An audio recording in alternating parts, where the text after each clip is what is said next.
오늘 같이 우리 은혜 나눌 말씀은 사도행전 우리 11장 1절에서 18절 말씀, 하나님의 뜻을 따라라는 제목으로 같이 은혜 나누기를 소망합니다. 우리 한 목소리로 말씀 봉독해 올려드리겠습니다. 시작.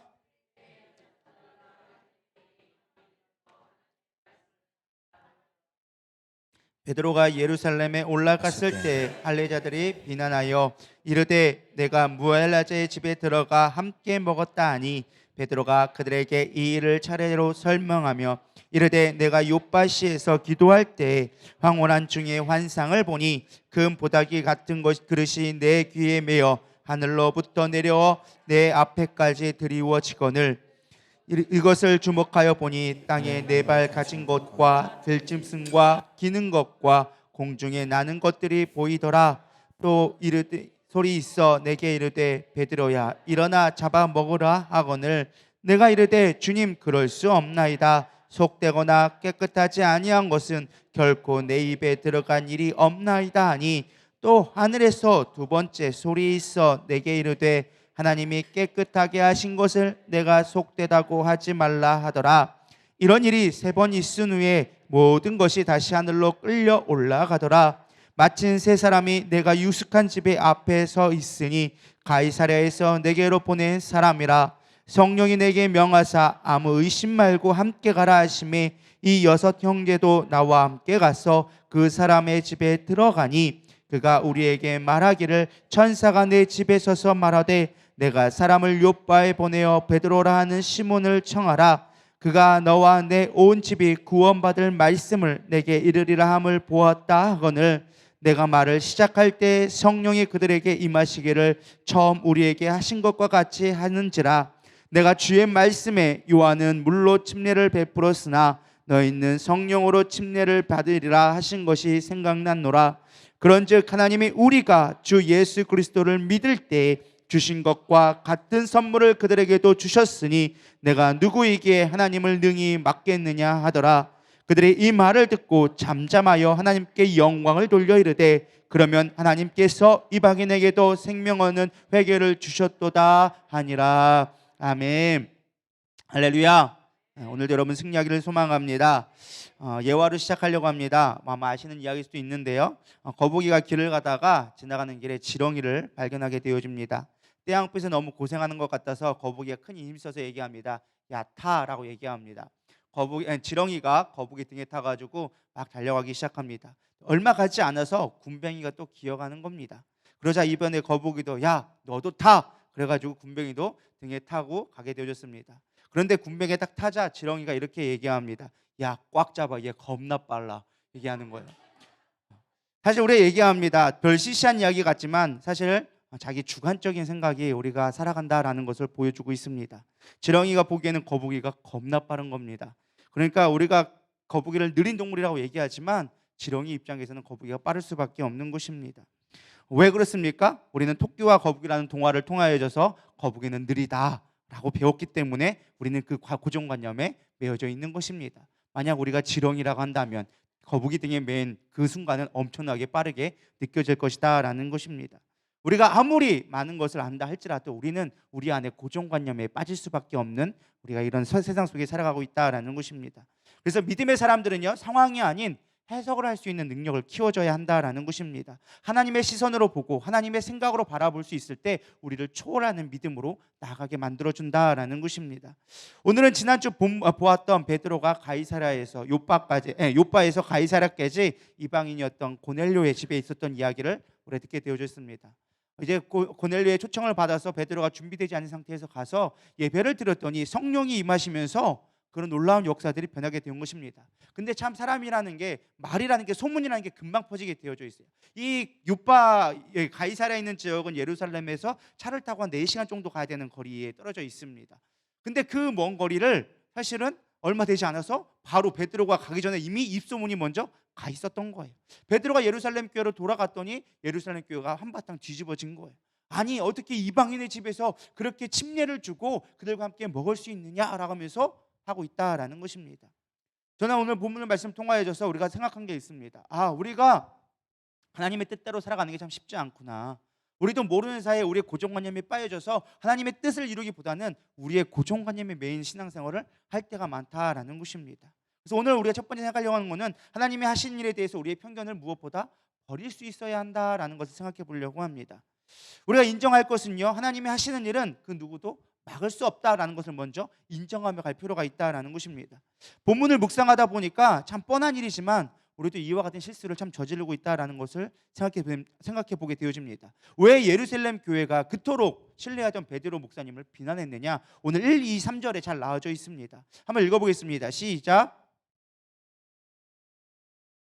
1절부터 유대에 있는 사도들과 형제들이 이방인들도 하나님의 말씀을 받았다함을 들었더니 베드로가 예루살렘에 올라갔을 때 할례자들이 비난하여 이르되 내가 무할례자의 집에 들어가 함께 먹었다 하니 라고 나와져 있어요. 비난한 이유를 두 가지로 얘기하고 있습니다. 첫 번째 가장 중요한 거는요, 할례자들이 비난했다라고 이야기해주고 있습니다. 원래 성경을 보면 예루살렘 성도들을 믿음의 형제 혹은 예루살렘 교회 뭐 이런 식으로 사실은 표현해야 조금 더 쉬운 표현이 될 것 같습니다. 근데 굳이 예루살렘 교회라고 얘기하지 않고 뭐라고 얘기합니까? 할례자들이라고 이야기합니다. 할례자들이라고 비난했다. 사실 성경은요, 그냥 쓰는 것은 하나도 없습니다. 다 그 이유가 있어서 그런 표현을 썼다라는 것이죠. 왜 할례자라고 얘기했느냐? 초대교회는요, 사실 유대교회에서 예수님이 오시면서 예수님을 믿는 자들이 분리되셔 나온 게 사실 초대교회, 그리스도인이라고 불리는 자들이 거의 초대교회였습니다. 그들이 모여져서 오순절 다락방에서 기도하고 성령이 임함으로 말미암아 그들이 성령의 임하심으로 교회가 처음 시작하게 되어졌습니다. 그러니까 그들은 유대교회였지만 그리스도를 믿는 자들로, 예수님 우리가 기다리던 메시아가 왔다. 그러니까 유대교회에서 믿고 있었던 메시아를 실현되어진 자들로 믿고 있는 자들이 그들이었습니다. 그러니까 그들 가운데는 그리스도라는 어떤 기독교라는 개념보다는 뭐가 있었어요? 유대교라는 사상이 더 강하게 뿌리내리고 있었습니다. 유대교의 율법을 지켜야 했고, 그러나 유대교의 율법 가운데 하나님의 완성된 메시아가 오심을 믿는 자들이 그리스도인이라고 믿었던 사람들입니다. 그러니까 그들 가운데 여전히 유대교의 율법에 대해서 끊임없이 뿌리 갖고 있었어요. 우리만 구원받았다라는. 그래서 초대교회가 생겨났음에도 불구하고 그들에게 주요 전도의 대상은 누구였습니까? 저 이방인에 가였던 포로기 때에 잡혀 있었던 디아스포라 그러죠. 그 유대인들이 모여서 그들에게 복음을 전가하고 항상 유대교에게 복음을 증거하는 게 초대교회에 깊이 뿌리내렸던 어떤 행위 중에 하나였습니다. 근데 놀랍게 하나님 어떤 일이 벌어지게 됩니까? 그들이 유대인에게만 복음을 전하고 복음을 증거하지 않으니까 사도행전 1장 8장에 뭐라고 나와져 있습니까? 유대와 사마리아와 땅끝까지 이르러 내 증인이 되라고 하시는 그 말씀을 순종하지 않으니까 성령님이 예루살렘 교회를 쳐버리게 되어집니다. 쳐버리니까 그들이 흩어지게 되어졌어요. 흩어져서 뭐 하랬어요? 교회를 세우는 거예요. 그럼에도 불구하고 여전히 유대인들에게만 복음을 증거하니까 누구를 통해서? 집사님들을 통하여서 사도들이 깨지지 않는 거예요. 사도들은 여전히 자신의 생각에 매여져 있는 거예요. 그러니까 집사들을 세워서 복음을 증거하기 시작해요. 첫 번째 단계가 어디였어요? 사마리아 단계로 가게 되어집니다. 빌립 집사가 사마리아 가서 말씀을 증거했더니 그들이 이 말씀을 믿고 회개하며 놀라운 귀신이 쫓아나는 능력이 나타나고 귀신이 쫓아가는 능력이 나타나면서 변화되기 시작하는 거예요. 근데 베드로가 그 소식을 들은 거예요. 야, 사마리아 지역에도 복음이 증거되어지네. 성령님이 역사하시네. 한번 가서 보자. 그래서 빌립이 있는데 초청받아서 갔더니 놀라운 그런 일들이 벌어나는 거예요. 그래서 인정했어요. 하나님이 사마리아에도 역사하는구나. 그래도 인정했어요. 사실 꼴보기는 싫었지만, 사마리아인들이 싫었지만 그럼에도 불구하고 그들은 하나님을 섬기는 유대인들이 있었으니까, 그 가운데 유대에 하나님을 섬기는 자들이 있었으니까 받아들였어요. 사마리아는 하나님이 역사하시는구나. 근데 누구만큼은, 로마인들만큼은, 왜 로마인들만큼은 그들에게 복음이 증거되기 싫었을까요? 쉽게 말하면 우리나라 일제점령과 똑같아요. 우리가 다 딴 사람들, 외국인들은 다 개종해도 상관없지만 누구만큼은 싫어요? 일본인만큼은 싫은 거예요. 왜? 그들은 우리를 압박하고 우리를 고난 가운데로 갔기 때문에 그들은 구원받으면 안 되는 사람으로 생각하고 있었던 거예요. 근데 그것이 구원받았다 할지라도 그 가운데 깊이 뿌리가 내리고 있는 거예요. 우리도 그럴 때가 많이 있는 거예요. 아무리 성령 충만하고 그들이 그냥 이방인 믿지 않는 자였습니까? 아니에요. 이 지금 나와 있는 헬라인은 어떤 거 가지고 있어요? 성령을 경험했습니다. 방언을 했습니다. 예언했습니다. 놀라운 역사가 일어나고 있는 그런 걸 경험하는 자였어요. 신앙의 중심이 되어지는 가장 중심에 있는 자들이 바로 이런 자들이었어요. 근데 그들이 여전히 뭘 얘기하고 있는 거예요? 성령 받았다 할지라도 자기 생각에 매여져 있는 거예요. 저는 깨달은 게 이거예요. 그렇구나. 우리가 성령 받았다 할지라도 우리의 지성이 깨어지지 않으면, 우리의 편견이 깨어지지 않으면 우리는 복음을 열심히 내가 믿고 있고 내가 교회를 섬긴다 할지라도 그것이 하나님의 일을 방해할 수 있는 도구가 될 수도 있겠구나. 여러분 깨달으셔야 돼요. 우리가 성령 받았다고 끝이 아니라는 거예요. 우리 성령 받으면 다 될 것처럼 생각하지만 성령 받음에도 불구하고 우리는 여전히 누군가를 비난하고 여전히 우리는 죄 가운데 죄성을 가지고 있다는 것을 인정해낼 수 있어야 된다는 거예요. 그래서 늘 하나님 앞에 성령 충만, 늘 성령의 인도하심을 받기 위해서 우리는 늘 깨어져야만 한다는 거예요. 할렐루야. 한 번 받은 걸로 끝나는 것이 아니다라는 것입니다. 성령에 민감해져야만 한다라는 것입니다. 두 번째로 할례자들이 이들이 해놨던 이유가 사실은 그들에게 복음을 증거된 것까지는 용납했어. 가장 큰 문제가 무엇이냐? 3절에 무할례자의 집에 들어가 함께 먹었다 하니. 뭐하고요? 무할례자의 집에 들어가서 함께 먹었다 하니. 옛날부터 지금까지 참 먹는 게 참 쉬운 일은 아닌 것 같습니다. 예수님 시대도 그랬죠. 밥 먹는 문제 때문에 끊임없이 예수님을 공격했습니다. 뭐 안식일날 이삭을 따먹은 것부터 시작해서 왜 소 밥 먹을 때 손 씻지 않냐, 정결 예식부터 시작해서 심지어 삭개의 집에, 죄인의 집에 들어가서 왜 같이 밥을 먹고 있느냐, 끊임없이 먹는 것 가지고 예수님을 공격했습니다. 근데 예수님 이후에도 끊임없이 먹는 것 가지고 공격해오는 거예요. 예수님이 그렇게 아니다라고 가르쳤음에도 불구하고 예루살렘에 모인 사람들이 뭘 얘기하고 있는 거예요? 똑같이 이방인들과 똑같이 바리새인들처럼 똑같이 먹는 것 가지고 똑같이 시비를 걸고 있는 것입니다. 우리도 먹는 것에 상당히 민감하죠.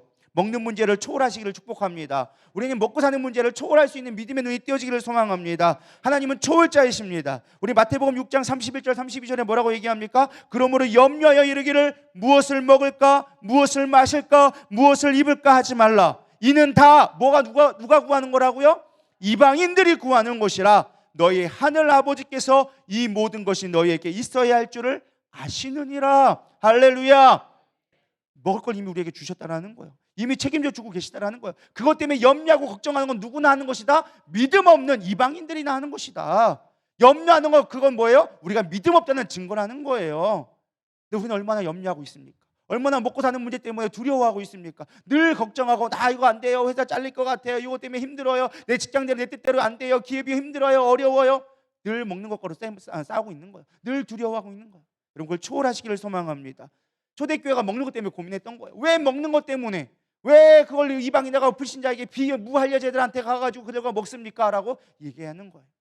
이 먹는 게 왜 중요하느냐? 유대인의 전통에 보면요, 우리가 유대인들은 어려운 자를 도와주는 거는 착한 일이라고 많이 여겼습니다. 어려운 자를 위해서 아무리 많은 걸 줘도 그거는 절대 흠이 되지 않았어요. 근데 그들과 함께 밥 먹는 건요, 흠이 됐어요. 왜 그러느냐? 그 음식을 먹는 건요, 그들과 동격이 되었다, 내가 인정한다라는 뜻을 가지고 있기 때문에 밥은 함부로 같이 먹지 않았어요. 옛날에 우리나라도 그러잖아요. 반상이라고 있죠. 반이 이제 식탁의 반상인데 먹는 데는 반상이 있다고 했어요. 그래서 옛날에는 양반과 쌍놈은 같이 먹을 수 없고 남자와 여자가 같이 먹을 수 없고 그런 반상이 있는 것처럼 그들에게도 반상이 있었어요. 그러니까 먹는 게 상당히 그들에게는 중요한 위치였어요. 아무리 수억만금을 그들에게 먹을 걸 다 제공한다 할지라도 같이 먹진 않았다는 거예요. 근데 베드로가 그 이방인들과 같이 밥을 먹었다라는 거니까 생각해 보세요. 그 당시에 예루살렘의 최고의 지도자였던 예수님의 수제자였던 베드로가 이방인의 집에 가서 밥을 먹었다라는 건 죄인의 집과 똑같이 밥 먹는 거예요. 율법을 가장 먼저 지켜야 될 리더자가 가장 먼저 율법을 깨트리니까 그들은 못마땅한 거예요. 어떻게 목사님이 그럴 수 있어요? 쯧쯧쯧. 여러분들이 별로 이렇게 감이 안 드신 것 같아서 제가 좀 현실적으로 오늘날 시점으로 조금 해석해서 보여주면, 담임 목사님이 갑자기 신천지 저기 용문동에 가가지고 신천지 본관에 들어가서 거기에 이제 리더 되는 사람들한테 가가지고 우리 같이 예수 믿자라고 하면서 가가지고 막 복음을 증거하고 그들하고 같이 밥 먹고 와가지고 어떤 신천지를 데려와가지고 이 사람이 이제 예수님을 영접했습니다. 우리 모두 하나님의 백성으로서 같이 영접하고 우리 교회 식구를 영접합시다라고 한다면 여러분 어떤 마음이 들겠습니까? 목사님이 좀 약간 머리 총 맞으시더니 좀 이상해지셨나? 목사님 왜 그러지? 아마 그런 생각하신 분들이 생각보다 많을 거예요. 다른 건 다 용납돼도 신천지는 어떻게 우리한테 데려올 수 있어요? 우리 교회를 이렇게 흐트러 놓고 이렇게 힘들게 하고 어렵게 했는데 어떻게 신천지 가가지고 그렇게 복음을 증거할 수 있어요? 라고 아마 하실 거예요. 근데 지금 상황이 그런 상황인 거예요. 어떻게 이방인한테 가가지고 복음을 증거하고 그들 우리 교회 안에 교인이라고 인접하고 침례를 주고 그들과 같이 밥 먹습니까? 그를 어떻게 우리 교회 성도로 인정할 수 있겠습니까? 어떤 증거로 그들을 모을 수 있겠습니까? 라고 이야기하고 있다라는 것입니다. 여러분 어떤 생각이 드십니까? 우리는 과연 그것에 자유로울 수 있을까요? 우리는 그렇게 쉽게 자유로울지가 어렵다라는 것입니다. 우리도 모르는 사이에 우리 안에 전통들로 우리는 가득하게 채워져 있다라는 것입니다. 그때 베드로가 참 한마디를 합니다. 마지막 17절에 가장 중요한 말을 하는데요, 우리 다 같이 읽어보겠습니다. 시작. 그런즉 하나님이 우리가 주 예수 그리스도를 믿을 때 주신 것과 같은 선물을 그들에게도 주셨으니 내가 누구이기에 하나님을 능히 맡겠느냐 하더라. 할렐루야. 제일 중요한 게 이거예요. 내가 누구이기에 하나님을 능히 맡겠느냐? 내가 누구이기에 능히 하나님을 맡겠느냐? 하나님의 계획이신데 내가 어차피 내 생각으로 그거를 판단할 수 있겠느냐라고 하면서 베드로가 이야기합니다. 전 여기서 중요한 질문을 하게 되어졌습니다. 우리 삶 가운데 적용하는데 크게 두 가지가 질문되는데, 첫 번째는 무엇이냐? 우리가 하나님의 뜻을 어떻게 구별할 수 있을까? 베드로는 하나님의 뜻이라는 것을 얘기합니다. 이건 하나님의 뜻이기에 내가 막을 수 없는 일이었다라고 얘기합니다. 중요한 문제가 그거예요. 우리는 어떻게 하면 하나님의 뜻을 분별할 수 있을까? 오늘 본문을 다 살펴볼 거고요. 두 번째 질문은 무엇이냐? 우리의 편협된 생각과 고정관념, 이 상식을 초월한 하나님을 어떻게 하면 경험할 수 있을까라는 것을 같이 생각해 보려고 합니다. 이게 이제 본론이에요. 첫 번째, 하나님이 하시는 일을 어떻게 분별할 수 있을까? 오늘 본문을 통해 살펴보면요, 첫 번째는요, 반복되는 사건들을 주의하라라는 것입니다. 따라하겠습니다. 반복되는 시간이나 사건을 주목하라. 베드로는 요바에서 가이사랴에서 있었던 일을 설명하기 시작합니다. 그때 환상 본 걸 얘기합니다. 야, 그것도 한 번이 아닌 몇 번이라고요? 3번. 우리 10절 보겠습니다. 이런 일이 3번 있은 후에 모든 것이 다시 하늘로 끌려 올라가더니, 몇 번이라고요? 3번이 있었다라고 얘기합니다. 그리고 또 뭐라고 얘기합니까? 11절로 바로 이어서 마침 3사람이 내가 유숙하는 집에 서 있으니, 3사람이 왔다라는 거예요. 3번 꿈꿨는데 3사람이 왔어. 거기다 또 뭐라고 얘기하느냐? 그 다음에 12절에 보면은 이게 성령이 내게 명령하서 아무 의심 말고 함께 가라 하심에 이 6 형제도 나와 함께 가서, 몇 명이에요? 땡 7명. 제가 시간 없으니까 빨리빨리 합니다. 6 형제와 나와 함께 가니, 그리고 몇 명이에요? 7명이 된 거예요. 왜 갑자기 3명에서 6명으로 늘어났냐? 왜 7명이 되었느냐? 베드로를 따랐던 3명의 제자들이 있었어요. 그러니까 그 3명이 왔던 형제들과 거기에 주인과 하인 둘, 그래서 3명이 왔고, 지금 베드로와 그 밑에 자신을 따랐던 3명의 제자들이 있어서 합치니까 6명에 자기까지 포함해서 7명이 왔다라는 것입니다. 성경에서 3과 7은 뭘 얘기합니까? 완전 숫자를 얘기해요. 하나님이 완전하게 계획하셨다. 특별히 7이라는 숫자는요, 성경에서 증인의 숫자를 얘기하는데 그냥 증인이 아니라 역사적인 사건의 증인은요 7명을 받는 거예요. 우리가 법정에서 증인은 2-3사람이면 충분하지만 우리가 성경에서 역사적인 사건에서는 항상 증인이 되어지는 게 7명이라고 성경은 기록해주고 있습니다. 고대 관념에서 그런 개념이 있었어요. 그러니까 이거 사건은요 하나님의 계획하신 완전한 역사적 사건이다라고 하면서 베드로가 이 성경을 쓰면서, 베드로 쓴 게 아니라 이 사도행전에 쓸 때, 누가가 쓸 때 그걸 일부러 기록해 주은 거예요. 하나님의 역사적인 사건이야, 이거는 반드시 하나님의 계획한 거야 라고 보여주고 있다라는 것입니다. 우리 삶 가운데 반복적으로 일어난 일이 있으면 그건 하나님의 뜻이다라는 걸 여러분 깨닫기를 소망합니다. 제 같은 경우는 주로 어떨 때 그걸 많이 하느냐, 설교를 준비할 때나 설교를 전할 때 그런 것들을 많이 경험하게 되어집니다. 특별히 이제 연합으로 가게 되어지거나 어떤 일들, 연합 집회 같은 데 보면요, 참 놀라운 건 제가 설교를 하게 되고 막 열심히 준비를 해요. 단 그분들과 한 번도 상의해 본 적이 없어요. 근데 하나님이 그걸 준비하는데 똑같은 주제의 말씀들이 계속 다른 목사님에게 선포되어지고 저의 준비한 것들을 통과해져서 선포되어진 것들을 보게 되어집니다. 아, 하나님이 하시는 거구나, 지금 여기에 필요한 말씀이 바로 이런 말씀이구나 라는 것들이 깨닫게 되어지는 거예요. 그 외에도 여러 가지 반복적인 사건들이 많이 있는 거예요.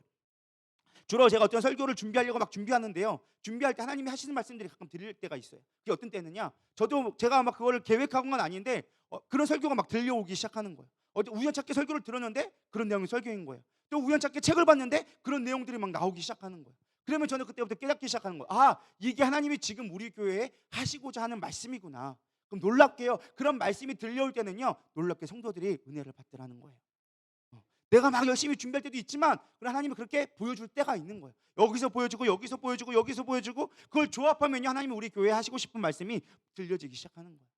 여러분, 그것들을 캐치할 수 있기를 소망합니다. 여러분 삶 가운데 분명하게 하나님이 주시는 메시지들이 있다는 거예요. 근데 우리가 너무 바빠서 우리 내 생각이 너무 메어져 있다 보니까 하나님의 음성을 분별하지 못하는 거예요. 베드로는 깨달은 거예요. 3번씩이나 내게 환상을 보여줬고 3사람이 내게 왔고 이 역사에 일어났는데 이것들이 반복적으로 일어난 걸 통해서 나만 일어난 게 아니라 그쪽에서도 일어나는 걸 보면서 이건 하나님이 하시는 거구나, 이거는 내 생각이 아니었구나. 베드로는 계획도 없었어요. 이방인에게 복음을 증거할 생각이 1도 없었던 사람이었어요. 근데 하나님은요 이 고넬료를 통해서 누굴 깨뜨리기 위해서, 베드로를 깨뜨리기 위해서 이 일을 준비하고 계셨다는 거예요. 왜? 베드로가 깨져야 열방의 복음이 증거될 수 있는 통로가 열리기 시작하니까. 하나님 그렇게 우리 가운데 역사하기 시작하는 거예요. 여러분, 반복되어지는 사건이 있습니까? 하나님이 말씀하시는 것이구나. 반복되어지는 어떤 말씀들이 있습니까? 하나님이 나에게 하시는 말씀이거나 그 말씀 붙잡고 기도하시기 바랍니다. 하나님이 여러분 가운데 하실 능력들을 부어주기 시작할 거예요. 그러면서 말씀이 깨달아지기 시작하고 하나님의 능력들이 내 가운데 이루어지는 것들을 경험하게 되어진다라는 것입니다. 그래서 우리는 늘 민감해야 돼요. 하나님 지금 누군가를 통해서 하다못해 지나가던 그 행인을 통해서라도 그 말씀이 내게 들려지게 하여 주시옵소서. 내가 깨달고 그걸 캐치할 수 있도록 하나님의 말씀을 내가 들을 수 있도록 하나님 내가 깨어있기를 소망합니다. 그렇게 기도할 수 있는 저럼 되기를 소망합니다. 두 번째, 우리가 어떻게 하면 하나님의 말씀을 분별할 수 있느냐? 예배할 때 회복되어진다는 거예요. 예배할 때 들려지기 시작한다라는 것입니다. 우리 15절 읽어보겠습니다. 시작. 그가 말을 시작할 때 성령이 그들에게 임하시기를 점 우리에게 하신 것과 같이 하는지라. 베드로가 예루살렘 교회에게 얘기합니다. 내가 원했던 거 아니다. 근데 뭐 하느냐? 내가 그들 가운데 말씀을 전가달라고 해서 말씀을 증거했더니 그때 성령이 임하시기 시작했는데 우리가 오순절 다락방에서 임했던 것과 똑같이 지금 이들에게도 똑같이 임하였더라. 할렐루야. 뭐 할 때요? 예배할 때. 말씀이 증거되어지고 말씀에 내가 나아갔을 때 성령님이 임하셨다라는 것입니다. 우리가 하나님의 말씀에 하나님의 때를 어떻게 분별하느냐, 어떻게 하면 하나님의 일하시게 할 수 있느냐? 예배 드릴 때 하나님이 일하시기 시작하는 거예요. 예배는 귀한 거예요. 할렐루야. 근데 우리는 예배가 소홀해지고 있어요. 습관적으로 들려주려고 하는 거예요. 썬데이 크리스천들이 너무 많아요. 우리 교회에도 썬데이 크리스천이 너무 많아. 물론 주일날 드리는 것도 귀하죠. 그러나 하나님 앞에 기도하며 할 수 있는 이 순간, 우리가 사모하며 나갈 때 하나님은 그걸 통해서 역사해 주시기 시작한다라는 것입니다. 예배, 베드로가 깨달은 거예요. 예배 가운데 하나님이 일하시기 시작하구나. 예배 가운데 우리에게 주셨던 그 첫사랑이 회복되어지는구나. 여러분, 첫사랑이 회복되기를 소망합니다. 예배의 뜨거운 열정이 회복되기를 소망합니다. 그렇게 되어질지어다. 할렐루야. 그렇게 믿음으로 나아가야 되는 거예요. 여러분, 그냥 이 자리에 습관적으로 와서 있지 않기를 소망합니다. 한 번을 드려도요, 최선을 다해 드리세요. 한 번을 다해 최선을 다해 드리세요. 여러분, 얼마나 여러분이 산재물이 되어지고 있습니까? 여러분, 왜 의자 뺐습니까? 영적 사역을 하기 위해서, 우리 집중하기 위해서. 여러분, 졸리시면 일어서라도 들으세요. 이 예배를 위해 집중하세요. 하나님의 말씀을 들려지게 해달라고 준비하며 나오세요. 와가지고 제발 와가지고, 물론 우리가 교제하고 만나고 중요한 건 참 중요합니다. 그러나 더 중요한 건요, 내가 하나님을 만날 준비를 하시라니까요. 제발 하나님 만날 준비를 하세요. 하나님, 내가 하나님 만나러 왔습니다. 하나님이 경험되지 않고는 내가 이 세상을 살아갈 수 없습니다. 고백하는 마음으로 나올 때 내 안에 성령님이 역사하기 시작하는 거예요. 설교 누가 증거하는지 중요치 않습니다. 전도사가 전하든 목사가 전하든 똑같습니다. 다 하나님의 말씀이라는 거예요. 그 하나님의 말씀을 내가 순종하는 마음으로 듣게 되어지면 그때 내 마음 가운데 역사하기 시작하는 거예요. 배 목사님이 간증하시더라고. 이번 엊그저께 집회하시는데 자기가 간증을 하시더라고. 자기가 청년일 때 금식을 했대요. 나도 하나님의 음성을 좀 들어봐야겠다. 내가 정말 하나님의 길을 가야 될지 안 해야 될지 40일 금식해야겠다. 열정을 가지고 했다고 하더라고요. 시작을 했는데 금식하고 갔는데 이게 처음에 하루 이틀은 정말 열정적으로 기도하고 있는데 3일쯤 지기가 시작하니까 배가 고파가지고 기도도 안 나오더래요. 짜증만 나더래요. 지나가는데 개가 보이는데 개가 그거 짬밥이죠. 짬밥 먹고 있는데 그거 보고 개를 보고 부러워했다는 거예요. 야, 네가 나보다 낫다. 나는 지금 내가 괜히 쓸데없이 작정해가지고 지금 배고파 죽겠는데 너는 짬밥 먹고 맛있게 먹고 있으니 네가 나보다 낫다 하면서 막 짜증을 내면서 개 보고 부러워했다는 거예요. 그렇게 40일 동안 기도하는데 하나님의 음성이 들려지느냐? 음성이 안 들려더라는 거예요. 도대체 하나님 뭐 하는 거냐고 막 화딱지가 나기 시작한다는 거예요. 배 목사님 또 이렇게 등친 이면해가지고 맨날 이렇게 승질이 또 그렇잖아요. 우리끼리 얘기지만 막 화를 내면서 하나님한테 뭐하고 얘기를 했대요. 39일째까지도 역사가 없더라. 벽오는 꽃밭 죽겠는데 근데 마지막 40일째 놀라운 응답이 오기 시작하는 거예요. 응답이 왔느냐고 해서 막 하나님의 음성이 내가 여기 있노라 막 들리는 게 아니라는 거예요. 갑자기 깨달아지기 시작한대요.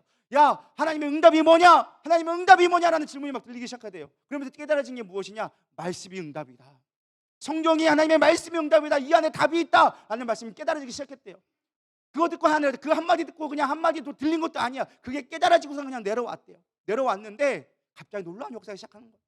주일학교 예배를 드리는데 한 교사가 선생님 와가지고 뭐 신학교 나온 것도 아니고 목회를 한 것도 아니고 그냥 어쩌다가 교사여가지고 하는데 와가지고 말씀을 증거하는데 그 말씀이 내 마음 가운데 레마로 들려지기 시작한다는 거예요.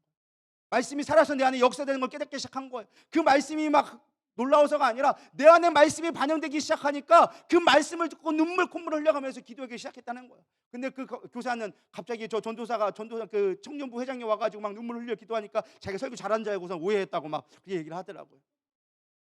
여러분, 우리 안에 말씀의 텃밭이 준비되어져야 되는 거예요. 내 안에 말씀을 받을 준비가 되어져야 그 말씀이 들어왔을 때 반응하기 시작하는 거예요. 아무리 여기서 장대비 같은 소나비 은혜의 비를 쏟아내더라도 여러분 뚜껑이 닫혀있으면 끝나는 거예요. 물 한 방울이 들어갈 수 없는 거예요. 여러분, 준비되기를 소망합니다. 성령으로 준비된 자만이 말씀을 들을 기가 있는 거예요. 그래서 예수님도 또 끊임없이 얘기하잖아. 들을 귀 있는 자는 들을지어다. 여러분, 들을 귀가 있기를 소망합니다. 마음으로 받아들이는 아멘 할 수 있는 준비 되기를 소망합니다. 그래서 제가 항상 뭘 얘기하라고요? 아멘 하라고. 근데 아멘이 또 줄어들었어요. 마스크 썼다고 아멘 안 하는 걸 여러분이 버리시기 바랍니다.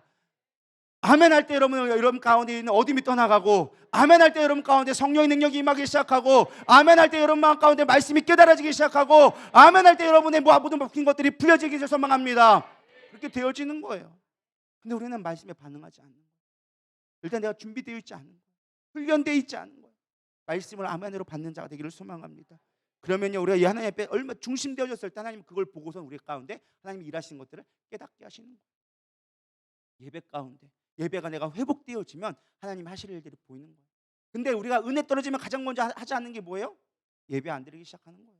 말씀이 안 들려지기 시작하는 거예요. 여러분, 예배 드리는데 말씀이 안 들려고 내 마음을 치지 않는다. 내가 지금 영적으로 뭔가 무뎌졌다는 거예요. 하나님의 일을 지금 하고 있지 않다는 거예요. 염려와 근심만이 먼저 쌓이기 시작하는 거예요. 근데 반대로 내가 예배 가운데 하나님의 내가 감동이 오기 시작한다. 하나님의 뜻이 보이기 시작하는 거예요. 영적으로 살아나기 시작하는 거예요. 여러분, 지금 어디로 가고 계십니까? 전자입니까? 후자입니까? 여러분들이 후자 되기를 소망합니다. 영적으로 깨어져서 예배가 회복되어져서 하나님이 하시고자 하는 일들이 여러분 삶 가운데 분명하게 보여주기를 소망합니다. 우린 분명하게 봐야 돼요. 흐리멍텅하니까 이것도 아니고 저것도 안 되는 거예요. 분명하게 하나님이 지금 하시고자 하는 일, 내 삶 가운데 하나님이 계획하신 일들이 보여지기를 축원합니다. 우리 세 번째는요, 하나님의 말씀을 묵상해야 된다는 거예요. 우리 16절을 읽어보겠습니다. 시작. 주의 말씀에 요한은 물로 침례를 베풀었으나 너희는 성령으로 침례를 받으리라 하신 것이 생각났노라.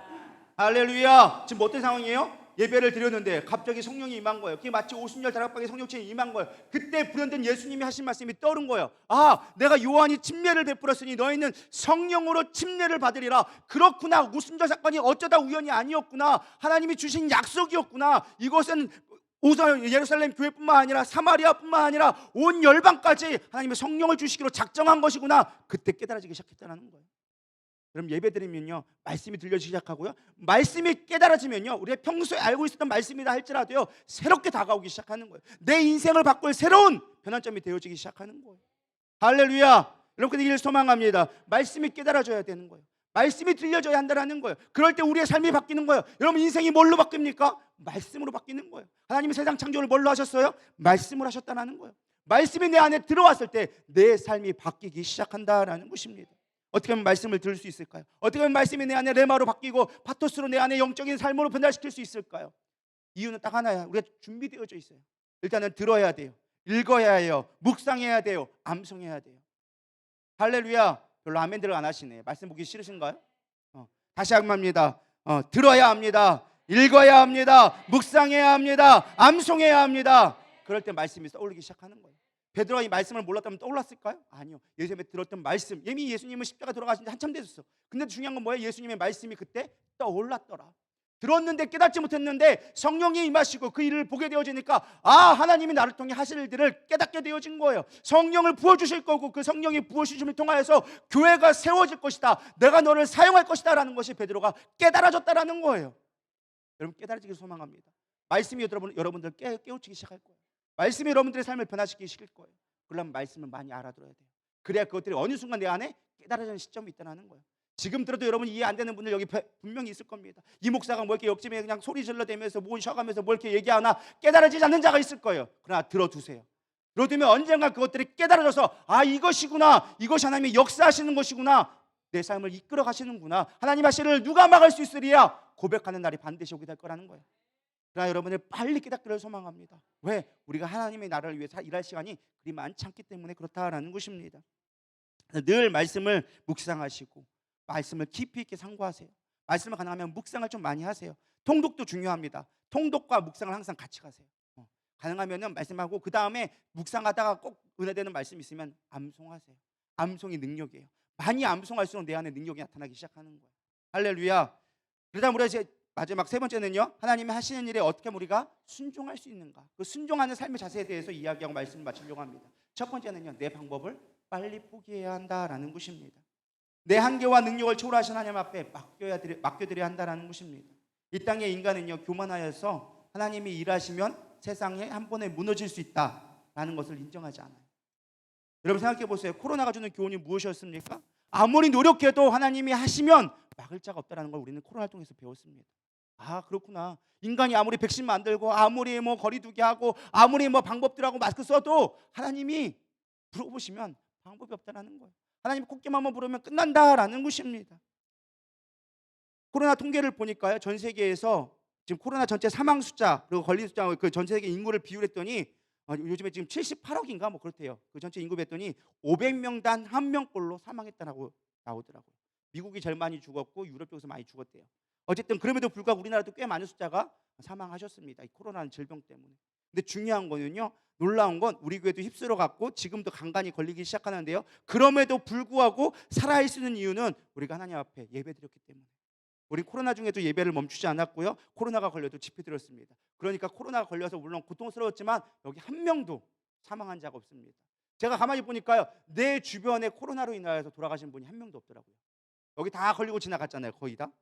자신이 언제 걸렸는지도 모르고 지나간 사람들이 분명 여기 많이 있더라고. 제가 이야기 들어보면 나 안 걸렸는데 보면은요 다 증상이 있었어. 근데 그냥 지나갔어. 유야무야 지나간 거예요. 그것도 감사한 거예요. 어쨌든 중요한 거 그렇게 지나가는데 불구하고 사망자가 없다는 거예요.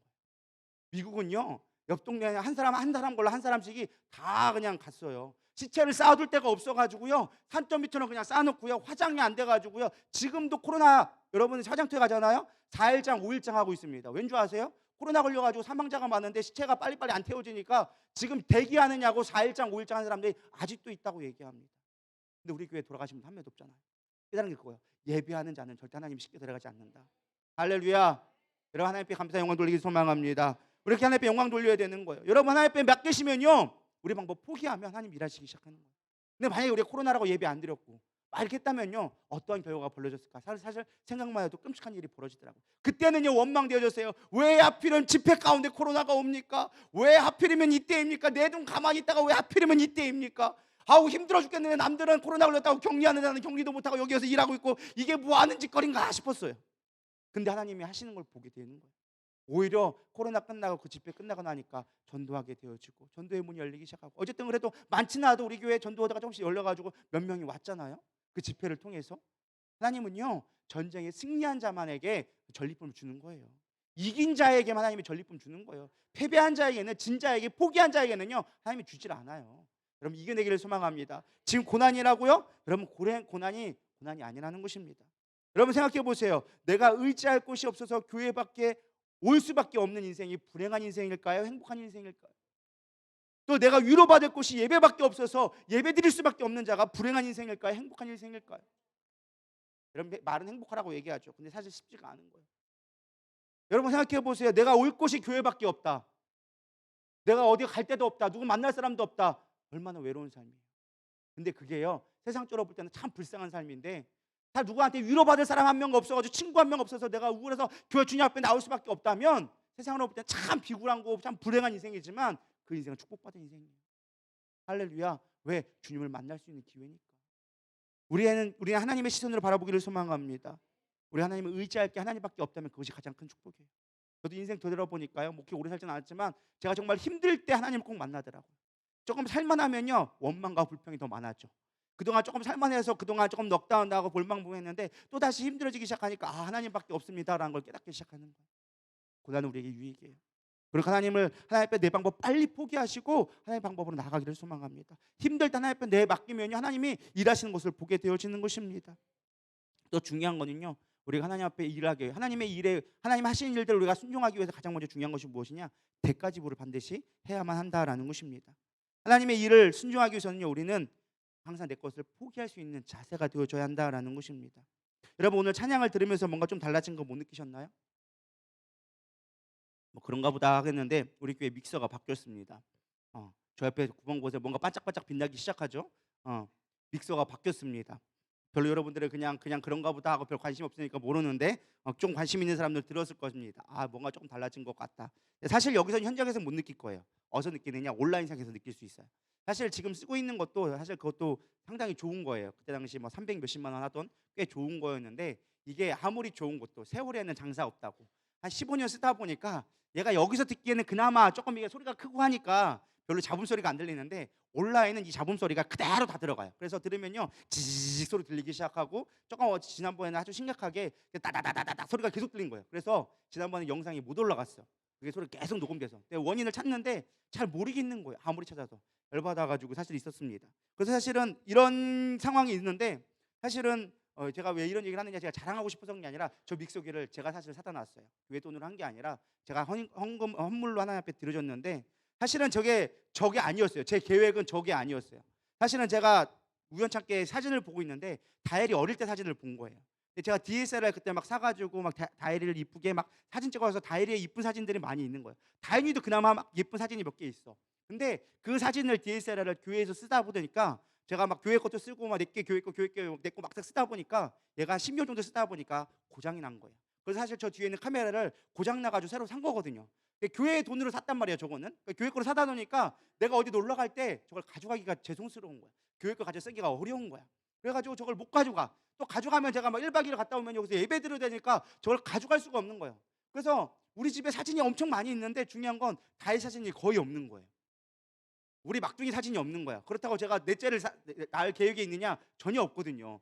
그래서 다희가 사실 막둥이란 말이죠. 걔가 어릴 때의 모습을 간직하고 있는 마지막 모습인데 걔를 좀 찍어줘야겠다. 어릴 때 사실 추억이 간직해야 되는데 찍어주지 못했다 싶어가지고 사실은 벼르고 있었습니다. 그래서 뭘 벼르고 있었느냐? 지난번에 코로나가 걸렸잖아요, 우리 가족이 다. 그래가지고 격리를 했거든요. 격리금 나온다고 해가지고 기다리고 있었어요.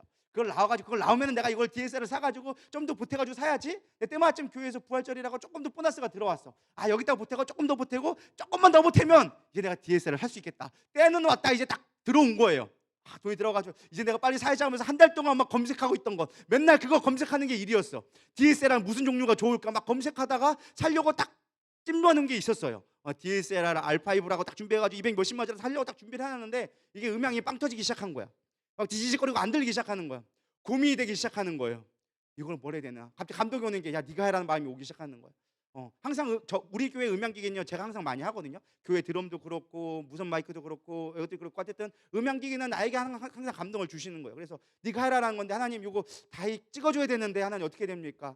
근데 제 마음 가운데, 야, 하나님 것이 먼저지. 너는 성도들한테 이렇게 설교하면서 수없이 설교하면서 왜 너는 순종하지 않니라는 마음이 제 마음 가운데 찔림이 되어지기 시작하는 거예요. 그래가지고 물어봤어.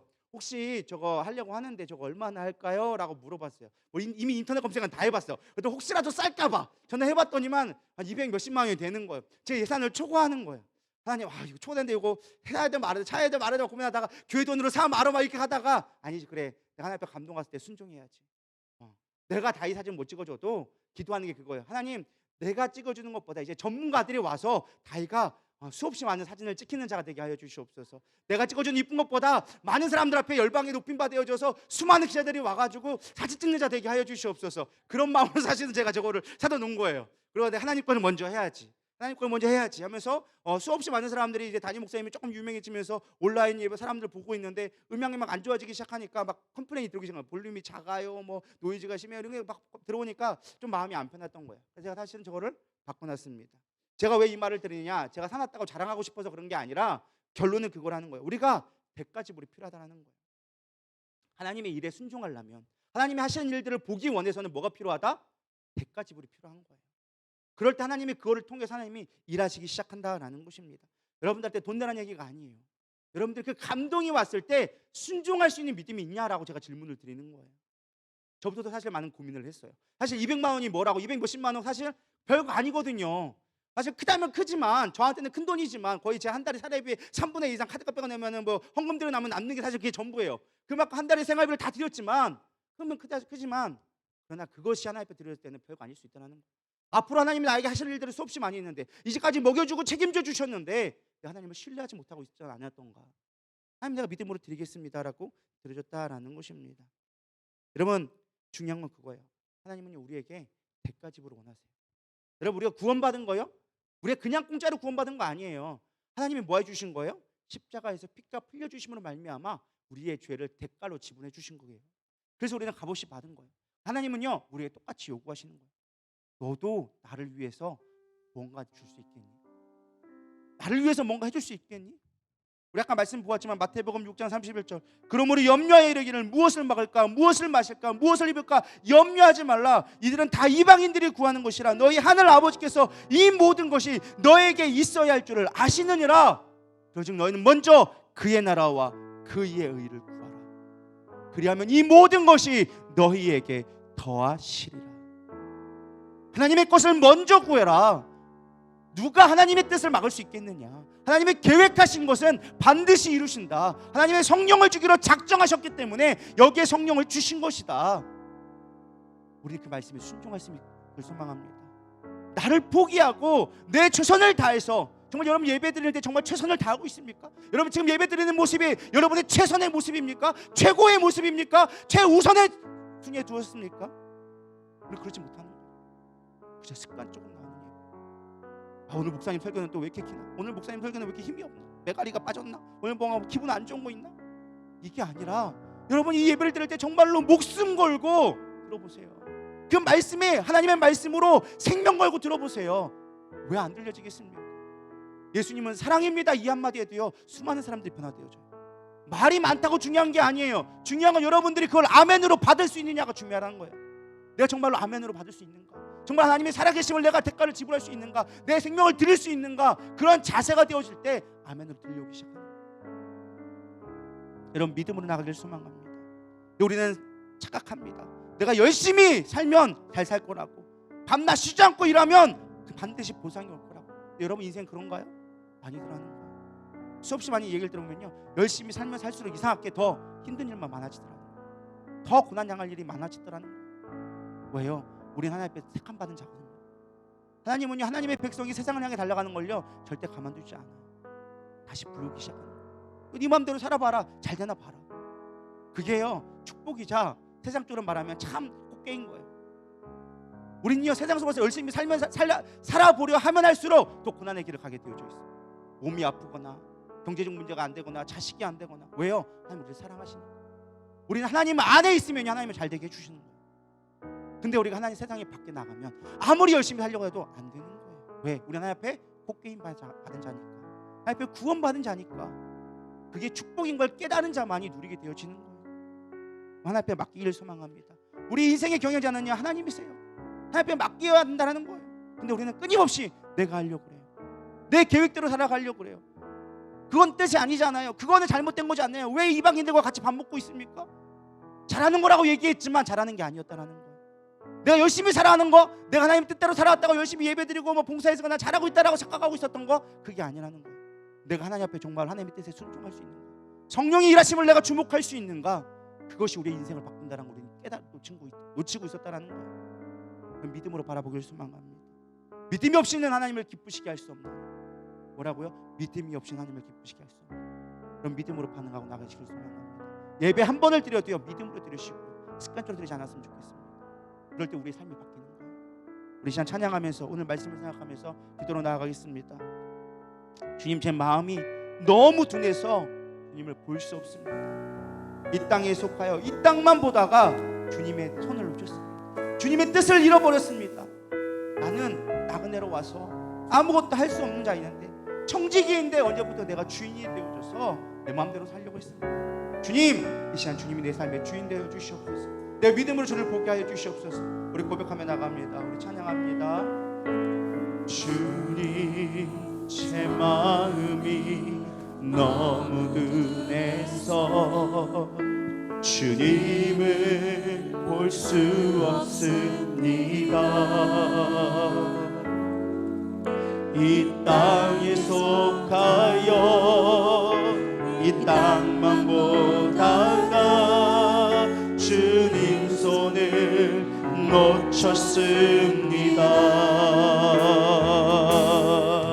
나는 나그네로 왔는데 왜 주저앉게 되었나? 나는 청지기인데 언제부터 내 삶의 주인이 되어버렸나? 믿음이 없이는 기쁘시게 못하나니 고된 수고도 다 헛될 뿐이라. 믿음이 없어서 무너진 삶의 모든 자리에 다시 주님을 기다립니다.